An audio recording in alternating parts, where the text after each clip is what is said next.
Okay, so we've built the pieces. Now let's watch them move.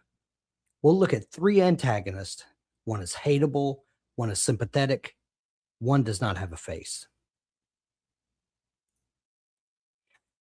First, Dolores Umbridge from Harry Potter. Umbridge proves that the most hateable villain does not have to be the most powerful villain. Voldemort carries the large threat. Umbridge carries a personal one. Her desire is control through institutional order. Her logic tells her that authority must be obeyed and anything outside approved authority is dangerous. Her lie is that rules make cruelty righteous when the right person enforces them. What makes her hateable is agency. She does not merely follow a bad policy, she enjoys the small exercise of power over people who cannot answer her safely. The pink office, the soft voice, the language of proper procedure make the cruelty worse because the surface keeps insisting nothing ugly is happening. She is a real match because Harry cannot solve her with greater magical power. The institution protects her. If he strikes back openly, she can use his resistance as proof that he deserves punishment. Her no is personal, active, and costly. Second, Eric Killmonger from Black Panther. Killmonger carries a real wound. He was abandoned by the people and homeland that should have claimed him. He grew up looking at injustice while Wakanda hid its power from the world. His desire contains a legitimate claim. Wakanda should not ignore suffering beyond its borders. His lie turns that pain toward conquest. He believes liberation must come through domination and that the tools of the oppressor become righteous in his hands. This is the mirror.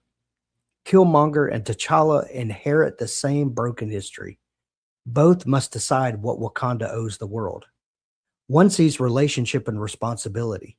The other sees power flowing through violence. Killmonger becomes a true threat because he is competent. He has prepared for Wakanda. He understands its rules well enough to use them, and he wins. He takes the throne and changes the board. The sympathy comes from the wound and from the truth buried inside his argument. The tragedy comes from the choice he makes with that truth. Third, the sea in The Old Man and the Sea. The sea has no scheme. It does not hate Santiago, yet it carries the antagonist function because it sustains resistance and raises the cost. Santiago wants to prove that he can still do the work that has defined him. The sea gives him the marlin, then makes every part of bringing it home harder. Distance, exhaustion, the pull of the fish, injury, and the sharks turn achievement into loss. The outer no meets the inner one. Santiago is fighting nature, but he's also fighting age, pride, and the need to know what remains of him. The sea is a true match. The stakes are personal. Its logic can be named even without intent. The sea gives and takes according to what it is. So, what do these three have in common? Each is a true match for the protagonist. Each makes the stakes personal. Each has a logic we can name. Umbridge has institutional control. Killmonger has liberation through domination. The sea has the indifferent cost of nature. And each story gives us a human beat.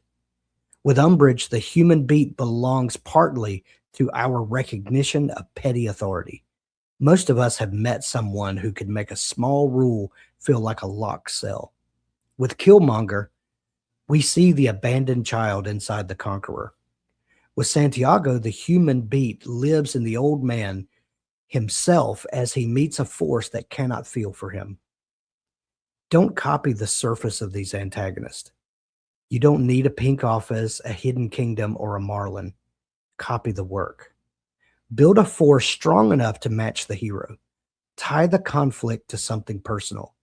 Give the opposition a logic the reader can name, and find the human beat that tells the reader how to feel. Now it's your turn.